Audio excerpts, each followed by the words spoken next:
সম্প্রতি বিভিন্ন ইস্যু নিয়ে বাংলাদেশের সঙ্গে সম্পর্কের অবনতি হয়েছে প্রতিবেশী দেশ ভারতের।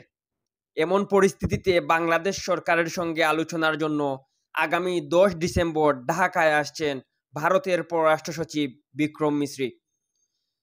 বুধবার 4 ডিসেম্বর এক প্রতিবেদনে এ তথ্য জানিয়েছে ভারতীয় সংবাদ মাধ্যম হিন্দুস্তান টাইমস। প্রতিবেদনে বলা হয়েছে, ভারতীয় পররাষ্ট্র সচিব বিক্রম মিশ্রি আলোচনার জন্য আগামী সপ্তাহে বাংলাদেশ সফর করবেন বলে আশা করা হচ্ছে।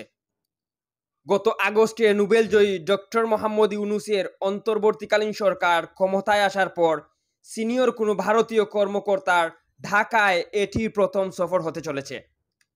উভয় দেশের কেউই এখন পর্যন্ত এই সফরের বিষয়ে আনুষ্ঠানিক ঘোষণা দেননি।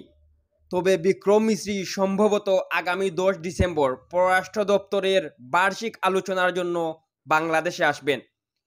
বিক্রমের সফরের প্রস্তুতির বিষয়ে অবগত ব্যক্তিরা নাম প্রকাশ না করার শর্তে বিষয়টি জানিয়েছেন।